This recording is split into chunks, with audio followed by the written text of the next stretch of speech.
स्वागत मु लोपामुद्रा आपण देखुछंती कलिंग भारत देखिबा वर्तमान समय देश और राज्यर गुरुत्वपूर्ण खबर जहाँ प्रति सेकेंड आपण पाख आखरे और देश दुनिया रे घटी थाए जहाँ आम कही थांती राजनीति।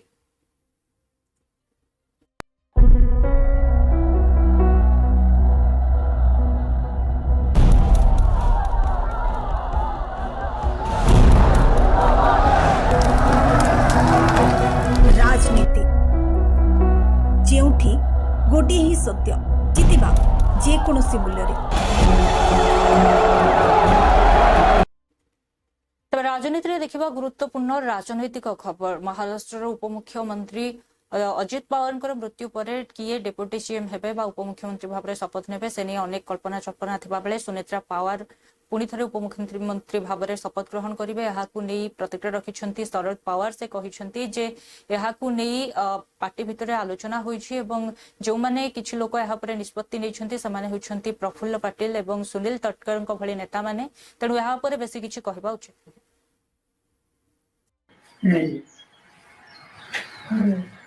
किया होगा तो उनसे पार्टी ने तय किया होगा और जो मन में आया है इसे लगता है कि पार्टी ने कुछ तय किया है क्योंकि कुछ लोगों का नाम आया है जैसे प्रफुल्ल पटेल जैसे जो उन्होंने इनिशिएटिव लिया है इनसे पार्टी ने इनसे में कुछ न कुछ तय किया होगा। नहीं तय किया होगा तो उनसे पार्टी ने तय किया होगा और जो मन में आया है इसे लगता है कि पार्टी ने कुछ तय किया है क्योंकि कुछ लोगों का नाम आया है जैसे प्रफुल्ल पटेल जैसे जो उन्होंने इनिशिएटिव लिया है इनसे पार्टी ने इनसे में कुछ न कुछ तय किया होगा। नहीं तय किया होगा तो उनसे पार्टी ने तय किया होगा और जो मन में आया है इसे लगता है कि पार्टी ने कुछ तय किया है क्योंकि कुछ लोगों का नाम आया है जैसे प्रफुल्ल पटेल जैसे जो उन्होंने इनिशिएटिव लिया है इनसे पार्टी ने इनसे में कुछ न कुछ तय किया होगा। नहीं तय किया होगा तो उनसे पार्टी ने तय किया होगा और जो मन में आया है इसे लगता है सुनेत्रा पवार उपमुख्यमंत्री भाव में शपथ ग्रहण कार्यक्रम को नहीं प्रतिक्रिया रखिंट आरएलडी नेता मालुक नागर से कहते जो भाव में महाराष्ट्र उपमुख्यमंत्री अजित पवार अकाल वियोग है एभली मृत्यु केबे काहाकू न हेउ एवं यह अत्यंत दुखद से कहते एभली परिस्थिति रे तांको परिवार आउ जने अनुभवी नेता जी की राज्यसभा सांसद मध्य अछंती सुनेत्रा पवार को उपमुख्यमंत्री भाव में शपथ ग्रहण करा जिवो तेबे यह निश्चित महाराष्ट्रवासी को किछिटा आश्वस्ति देव कारण से जो दुख दे गति करुछंती को आश्वस्त प्रदान करिवो।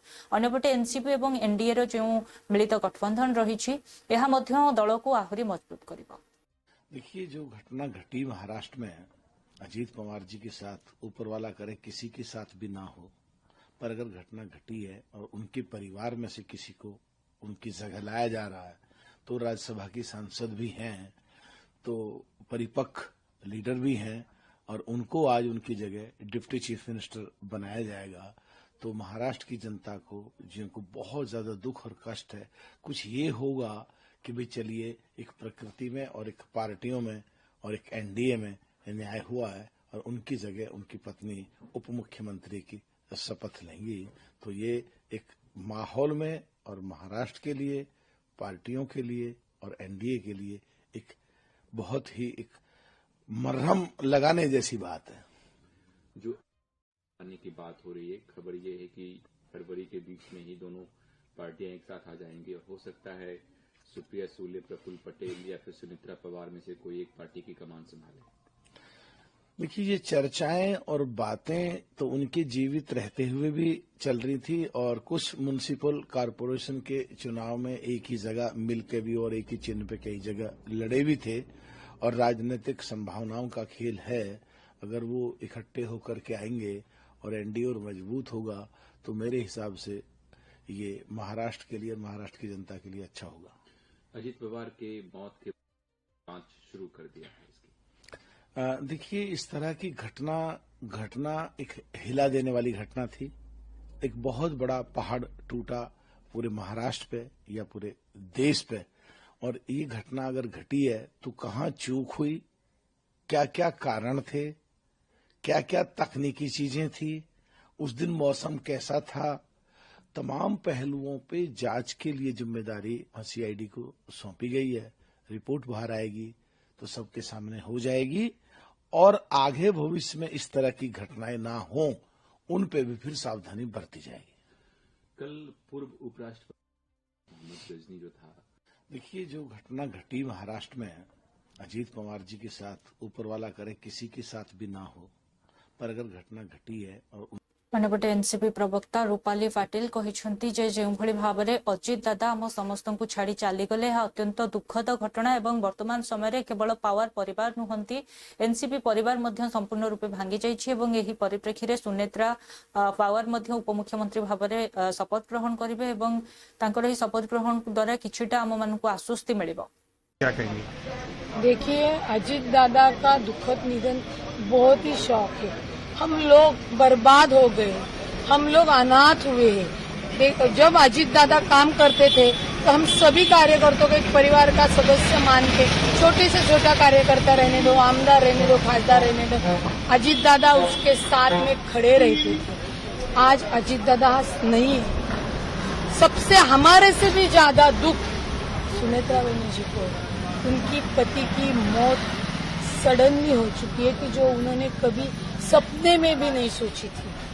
फिर भी आज अजित दादा जाके चौथा दिन है। हम कार्यकर्ताओं ने वहिनी से विनती की है कि वहिनी, आपका दुख कोई कम नहीं कर सकता, हमारा दुख कोई कम नहीं कर सकता, मगर हमारे दुख के ऊपर आपको फूंकर मारनी पड़ेगी, आपका दुख आपको भूलना पड़ेगा, और अजित दादा का जो सपना है, अजित दादा की जो काम की शैली है, वो आपको लेनी ही पड़ेगी। इसके वास्ते सुनेत्रा पवार वहिनी ने हम लोगों के लिए आज का डिसीजन लिया हुआ है, और वो लेना ही था। आपको भी मालूम है, राजनीति में समय सूचकता बहुत अहम रखती है।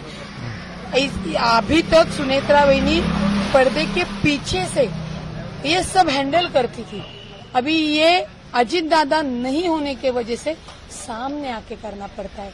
टीका करने के लिए लोगों को क्या जाता है, बोलेंगे ही वो, क्योंकि जो लोग आज अजित दादा को नमन करके दादा अच्छा थे, दादा ये, वही लोग जानबूझ के दादा जब जिंदा थे तो उनको बोलते थे, उनको टीका टिप्पणी करते थे। मगर अपने यहाँ कहावत है कि जब आदमी जिंदा रहता है उसकी अहमियत नहीं पता चलती, वो जाने के बाद चलती है। तो हमने सुनेत्रा वहिनी जी को रिक्वेस्ट की थी कि वहिनी, आपको खड़ा होना पड़ेगा, आपके दुख आपको साइड में रखने पड़ेंगे, और मैं शुक्रगुजार हूँ कि ये निर्णय लेने के लिए अभी अजित दादा हमारे में नहीं है। ऐसे बोलते हैं कि वो आदमी जाने के बाद पितृदेव हो जाते। उन्होंने ही सुनेत्रा वहिनी को ये निर्णय लेने की क्षमता की ताकत दी है, और वही हिसाब से वहिनी आज उप मुख्यमंत्री की शपथ लेने वाली है। धन्यवाद। Thank you. क्या कहेंगे? देखिए, अजित दादा का दुखद निधन बहुत ही शौक है। हम लोग बर्बाद हो गए। तबे अन्यपटे एनसीपी उपमुख्यमंत्री भाव में दायित्व ग्रहण करेंगे सुनेत्रा पावर एवं यहाक नहीं प्रतिक्रिया रखिंट कांग्रेस नेता उदित राज। से कहते जितेबाला कहार मृत्यु होता है से पूरा परिवार 12 ରୁ 13 दिन पर्यंत कौन उत्सव मनाई न था कि कौन खुशीर माहौल से देखा मिल न था, किंतु राजनीति में समस्त परंपरार कौन माने रहूना जो भाव में अजित पवार मृत्यु को मात्र किछि दिन होइछि एवं यार भितर 13 दिन बीतीना, किंतु अन्यपटे सुनेत्रा पवार उपमुख्यमंत्री भाव शपथ ग्रहण कार्यक्रम आलोचना एवं प्रस्तुति आरंभ हुई। अजीत के बाद यह माना जा रहा है कि महाराष्ट्र को डिप्टी सीएम की वाइफ को बनाया जाएगा और शाम 5 बजे हो सकता है शपथ लेने के लिए। देखिए, जब कहीं मैयत होती है या किसी का देहांत होता है, किन्हीं कारणों की वजह से, तो 12-13 दिन तक तो कुछ लोग करते ही नहीं और आना जाना भी बंद कर देते हैं, और साल भर तो कोई त्योहार नहीं मनाते। कि मान लो कोई त्योहार आया या जन्मदिन आया या पुण्य तिथि हुई तो लोग कहते नहीं इस वर्ष तो हमारे घर में मौत हो गई थी। लेकिन सत्ता एक ऐसी चीज है कि वो सारे रीति रिवाज परंपराओं की धज्जियां उड़ाते हुए ये सारी मतलब है कि ये काम कर लिया जाता, तो ये बड़ा विरोधाभास दिखता है। 13 दिन तक इंतजार नहीं किया, खैर वो करें या ना करें उनके ऊपर है, लेकिन जो कहा जाता है कि हमारी परंपराएं, हमारी संस्कृति, हमारी विरासत वो ज्यादा महत्वपूर्ण है। लेकिन जब सत्ता की बात आती है तो कितना महत्वपूर्ण है यही दिखता है। वही मैं सोच रहा था। बाकी तो घर से लोग निकलते नहीं, यहाँ कई ऐसे जगह है 13 दिन तो निकलते ही नहीं, और यहाँ तो फिर डिप्टी सीएम का शपथ की तैयारी चल रही है।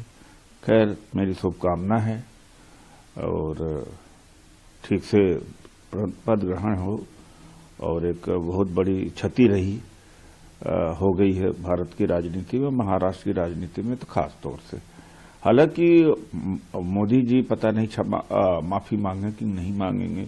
मोदी जी ने 70,000 करोड़ का आरोप लगाया था अजीत पवार जी के ऊपर, तो मोदी जी बताए कि वो आरोप अभी भी हैं क्या या माफी मांगे। हालांकि दोनों एनसीपी की जिसमें 4 प्रमुख नाम सामने आ रहे हैं, सुप्रिया सुले, शरद पवार, प्रफुल्ल पटेल, सुनित्रा पवार, आपकी क्या इस पर राय है? क्योंकि माना जा रहा है कि फरवरी के पहले हफ्ते में ये। हमारी क्या राय हो सकती है? वो जो चाहेंगे वही करेंगे, वो तो हमारी तो राय हो नहीं सकती कुछ। तो अभी तक एनसीपी जो शरद पवार जी की है, सुप्रिया सुले जी की है, सेकुलर गठबंधन में है। अब मर्ज होगा तो किधर जाएंगे ये जरूर एक यक्ष प्रश्न है। या तो शपथ डिप्टी चीफ मिनिस्टर का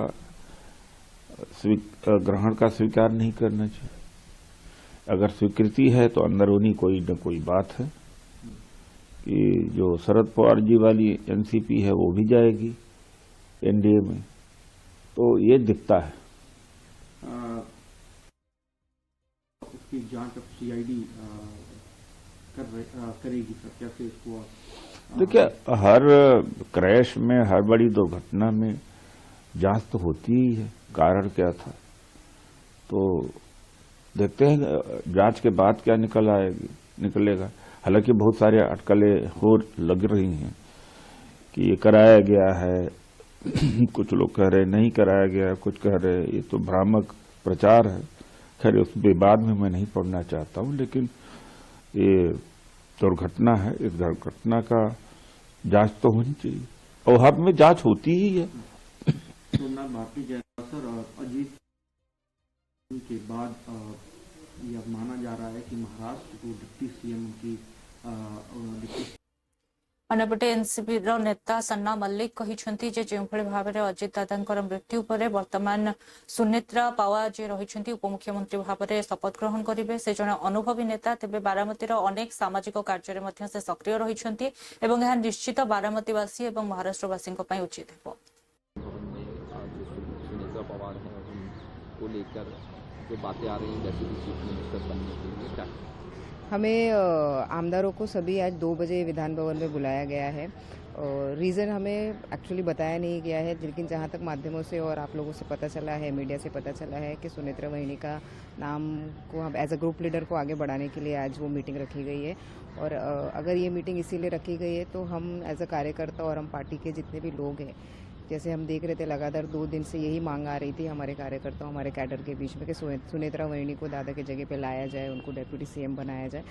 तो इसलिए जो हो रहा है, तो हमें ऐसा लगता है कि ये सिर्फ और सिर्फ एक मतलब एक समझदारी है, क्योंकि हमें आने वाले दिनों में महाराष्ट्र को अगर कोई एक लीडर चुनना है, राष्ट्रवादी कांग्रेस पार्टी सत्ता में उनके साथ है, सत्ता में साथ होते हुए हमें अपना एक लीडर चुनना है, तो सुनेत्रा वहिनी एक ऐसी शख्स हैं जो सिर्फ और सिर्फ भावनाओं को नहीं लेकिन सामाजिक और पॉलिटिकल का भी बहुत सारा नॉलेज रखती है। उनके माहिर हो गया या ससुराल हो गया, दोनों जगह वो हमेशा पॉलिटिक्स देखती आई हैं और सामाजिक कार्य में हमेशा बारामती में हमने देखा है बहुत एक्टिव रोल, चाहे वो महिलाओं के लिए हो चाहे वो युवकों के लिए हो। तो इस तरीके से अब वो पूरा एक्सपोजर उनको महाराष्ट्र में और महाराष्ट्र को जो उनके सोशल वर्क और पॉलिटिकल एक्सपीरियंस जितना भी उन्होंने अभी तक लिया है उसका एडवांटेज ज़रूर होगा, ये हमारा भी मानना है। और हमारा राष्ट्रवादी कांग्रेस पार्टी का कैडर पूरी तरीके से उनको उनकी ही मांगती है और उनको अपनाता है। और हमें ऐसा लगता है कि दादा की जगह कोई ले तो नहीं सकता, लेकिन उनके बेटर हाफ को जब आगे बढ़ाया जा रहा है तो ज़रूर ये निश्चित है कि हमारी वहिनी इसी तरीके से जिस तरीके से दादा ने हमें प्यार और संभाल के रखा था उसी तरीके से संभाल के रखेंगे। शरद पवार जी का भवन में आज सुनेत्रा पवार हैं, उनको लेकर जो बातें आ रही हैं जैसे कि चीफ मिनिस्टर बनने के लिए क्या हमें आमदारों को सभी आज 2 बजे विधान भवन में बुलाया गया है और रीज़न हमें एक्चुअली बताया नहीं गया है, लेकिन जहाँ तक माध्यमों से और आप लोगों से पता चला है, मीडिया से पता चला है कि सुनेत्रा वहिनी का नाम को हम एज अ ग्रुप लीडर को आगे बढ़ाने के लिए आज वो मीटिंग रखी गई है। और अगर ये मीटिंग इसीलिए रखी गई है तो हम एज अ कार्यकर्ता और हम पार्टी के सुनेत्रा पवारଙ୍କର ଶପଥ ଗ୍ରହଣ କାର୍ଯ୍ୟକ୍ରମକୁ ନେଇ ପ୍ରତିକ୍ରିୟା ରଖିଛନ୍ତି କଂଗ୍ରେସର ନେତା ଅତୁଲ ଲୋନ୍ଧେ ପାଟିଲ। ସେ କହିଛନ୍ତି ଯେ ଏହି ଯେଉଁ ନିଷ୍ପତ୍ତି ରହିଛି ଏହାକୁ ନବା ପଛରେ କିଏ ରହିଛନ୍ତି ପଛରେ ତାହା ମଧ୍ୟ ଜାଣିବା ଉଚିତ ଏବଂ ଏହା ମଧ୍ୟ ହୋଇପାରେ ଯେ ଶୁଣିବାକୁ ମିଳୁଛି ଏନସିପି ଉପରେ ବିଜେପି ମଧ୍ୟ ଏକ ପ୍ରକାରର ଚାପ ପ୍ରୟୋଗ କରୁଥିଲା ଏବଂ ଏକଥା କୁହାଯାଉଥିଲା ଯେ ପ୍ରଥମେ ଏହା ଉପରେ ଜାଣିବା ଆବଶ୍ୟକ ଯେ ପୂର୍ବ 2 ମାସ ହେବ ଅଜିତ ପାୱାର କାହା ସହ କଥା ହେଉଥିଲେ, କାହାକୁ ଭେଟୁଥିଲେ ଏବଂ ଏ ସମସ୍ତ ଉପରେ ଯଦି ରିସର୍ଚ୍ଚ କରାଯାଏ ତେବେ ବାସ୍ତବିକ ସତ୍ୟ ସାମ୍ନାକୁ ଆସିପାରିବ। जानकारी नहीं, ये तो बड़ा गंभीर मसला है। कौन निर्णय कर रहा है, किसने पर्दे के पीछे रह के निर्णय को बाधित किया, बाध्य किया, ये भी देखने वाली बात है। क्या बीजेपी राष्ट्रवादी की तरफ से निर्णय ले रही, ऐसी भी चर्चाएं जो है वो सुनने में आ रही है।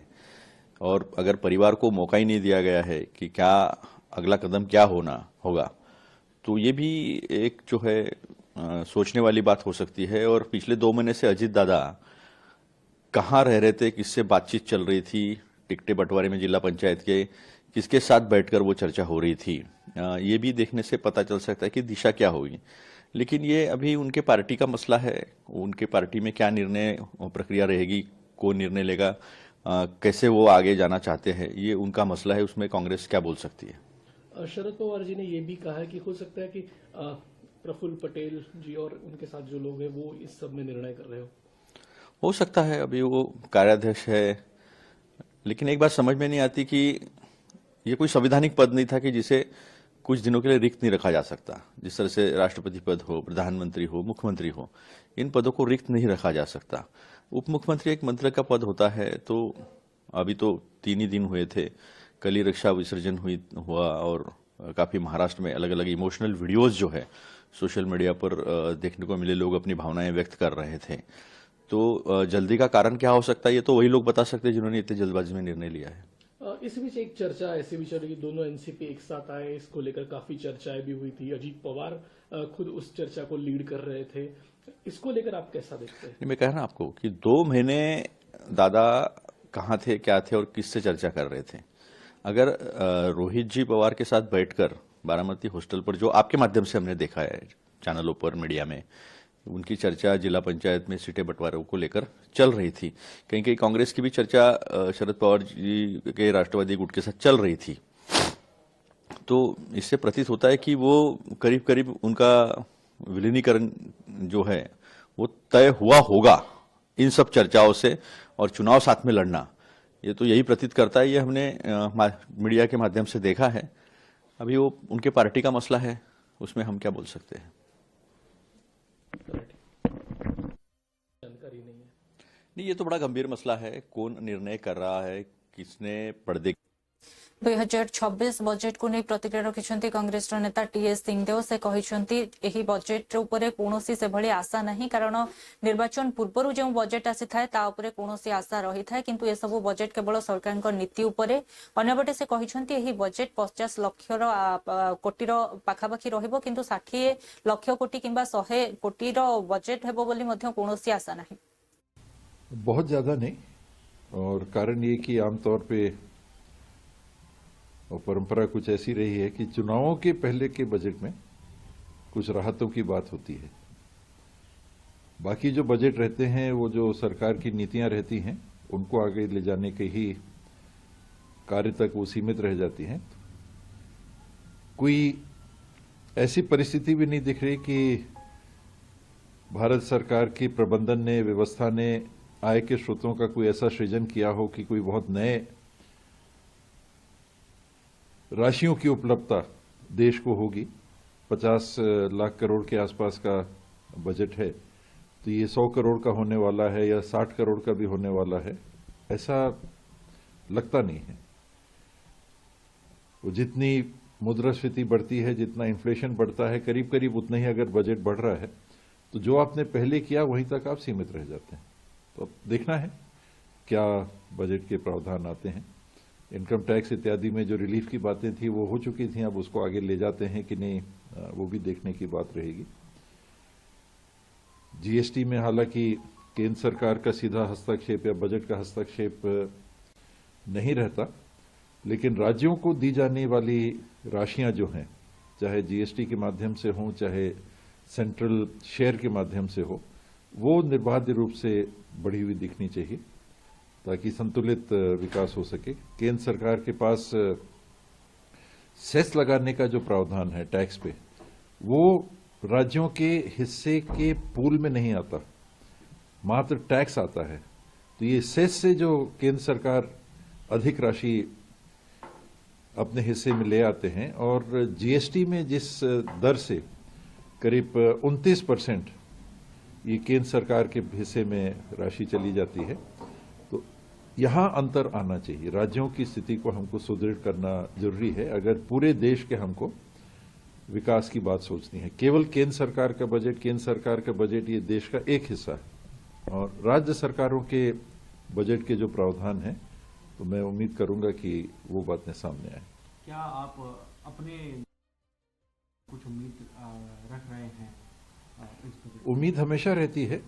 अब तो शायद रेल बजट भी इसी में आता है, तो रेलवे के विस्तार की बातें हैं, वायु मार्ग के विस्तार की बातें हैं, नेशनल हाईवेज की निर्बाध और निर्माण की बातें हैं, भारत माला की बात तो होती है, लेकिन हमारे प्रदेश के उत्तरी क्षेत्र में मध्य प्रदेश से छत्तीसगढ़ के उत्तरी भाग को होते हुए और अब झारखंड को जोड़ने वाली जो मार्ग है उसको राष्ट्रीय राजमार्ग के रूप में हम लोग विकसित होना चाह रहे थे। जो रेलवे का कनेक्शन है, हमारे जिले की बात, आपने राज्य की बात अगर की, तो अभी रेणुकूट तक रेलवे लाइन है और अंबिकापुर होते हुए कोरबा तक वो नहीं जुड़ी है, बहुत दिनों से एक ये मांग है। फिर अंबिकापुर के नाम का जो रेलवे स्टेशन है वहां से झारसुगड़ा तक, ये उत्तर दक्षिण पूर्व पश्चिम के रास्ते हैं, ये जुड़ जाते हैं। तो आप सोचे कि वाराणसी से सीधे विशाखापट्टनम का रास्ता और दिल्ली से कलकत्ता तरफ भी ये रास्ता सुलभ हो जाएगा। अभी बहुत घूम के जाना पड़ता है। इसी प्रकार हमारा दक्षिणी हिस्सा जो है छत्तीसगढ़ का, बस्तर अंचल जो है, वहां रेल मार्ग और बेहतर रेल सुविधा की आवश्यकता है, जो जगदलपुर से आगे तक और जगदलपुर को रायपुर तक जोड़ सके। तो जगदलपुर से विशाखापट्टनम और जगदलपुर से रायपुर, इधर दुर्ग राजनांदगांव से जगदलपुर और वहां से फिर आगे तक, इनकी आवश्यकताएं हैं। वायु मार्ग में भी बाधाएं हैं, उनकी आवश्यकताएं हैं। देखें कितना मिलता है। स्वास्थ्य के क्षेत्र में एम्स का अगर और एक इकाई छत्तीसगढ़ को मिलती है तो हम लोगों को खुशी होगी। उच्च शिक्षा के क्षेत्र में आईआईटी है, उसकी क्या संभावना है। उत्तरी क्षेत्र में, अभी मध्य क्षेत्र में आईआईटी है, उत्तरी और दक्षिणी क्षेत्र में आईआईटी नहीं है। स्वास्थ्य की विशेषज्ञ सेवाएं ये भी उपलब्ध हो सकें छत्तीसगढ़ के अनुभागों में, उसकी आवश्यकता है। उस बाबत क्या बातें होंगी। मनरेगा को जो हटाया गया है, अगर इस बजट के माध्यम से ही उसमें वो तब्दीली आए और अधिकार बरकरार रह सके तो खुशी होगी। बहुत ज्यादा नहीं, और कारण ये कि आमतौर पे 2026 बजेट को नहीं प्रतिक्रिया रखिछंती कांग्रेस सांसद शशि थरूर से कहिछंती जे 2026 बजेट को नहीं आमे आशा करूछु जे केरल विभिन्न प्रकार तटीय समस्या को दे गति करूछि एवं एही समस्या ऊपर आलोचना करबाकू गले राज्य सरकार केंद्र सरकार को ऊपर दोष लदुछंती एवं केंद्र सरकार कहउछंती हा राज्य सरकार को काम किंतु तटीय सुरक्षा पई निश्चित एथरर बजेट रे किछि प्रावधान आसु बोली से कहिछंती।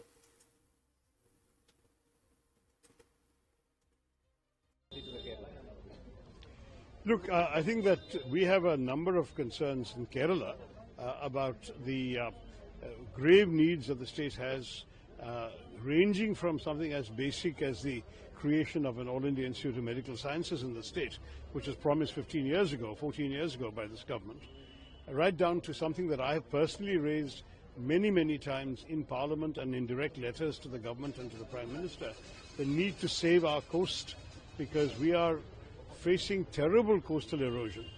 64 kilometers of territory have been lost in my constituency alone in the course of my MPship because of coastal erosion.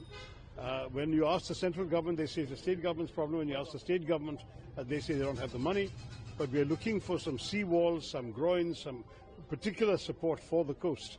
And that is something which is indispensable, which I hope will come from the budget. What else may come, we don't know. The Prime Minister came here. He made some promises to the people of Kerala that the needs of Kerala will be met by the central government. And so we're all looking forward to seeing that promise fulfilled in this budget. So certainly that's going to be a major concern for us. As far as Trivandrum is concerned, that now the Vizhinjam port is operational and we are expecting A second phase. development and the second phase. Yeah. No, I have long argued that port development is absolutely vital for Kerala. No question about this. For us, we have a long coastline. It's one of our natural assets that we need to strengthen. And we have potentially as many as 17 ports we can construct on the state. I think it ought to be a major priority for the state, and certainly central assistance is required as much as possible, because it's in the interest of the nation as well. When I talk about things like saving the coastline from coastal erosion, we're saving the territory of Bharat Mata. So again, that's something that the central government should take an interest in. Otherwise, as far as India overall is concerned, I think my big concern with the budget is going to be absolutely employment. What will the government do to create greater employment opportunities for the young people of our country who are looking for jobs and not finding any? These are the big priorities in our minds. So you said if we lost an inch in China, we'll go for war, but a lot of square kilometers have been losing for India. So can you... I think we ought to actually tackle coastal erosion on a war footing. It is when we lose a small amount of territory to a foreign country like across our borders, it becomes a very serious issue. People even talk about a national security threat to the nation. But when we are losing much more land to the sea, no one seems to be bothered. It's nobody's problem. That can't be done. We really have to save our coastline and save the livelihoods of the people who live on the coast. That's, for me, a very big priority. So Arab nations are converged in Delhi for the second India. So how you see that? I think that's a very important gesture. I think for us, relations with the Arab world have always been important, going right back to Nehruji's time. And I think that it's important that this government is giving the due importance to meeting with the Arab foreign ministers, especially at a time when relations with Israel have become closer than ever before. It's important to show the Arabs that there is no reduction in the friendship for the Arab countries. So I think moving ahead in that direction is necessary, and I look forward to a successful outcome from this meeting. Look, I think देखुले वर्तमान समय देश और राज्यर गुरुत्वपूर्ण खबर को नहीं राजनीति समय होछि एक ब्रेक पर खबर प्रसारण जारी रहिबो देखु थांतु कलिंग फरक।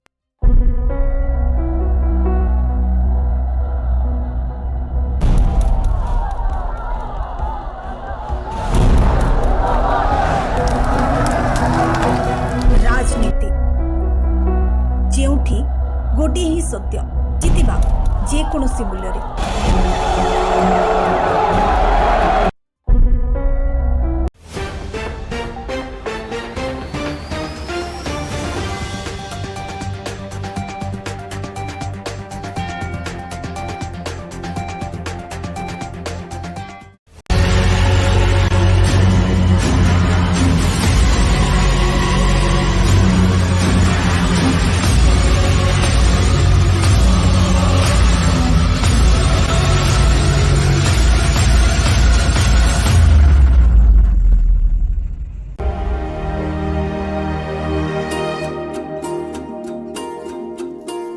What?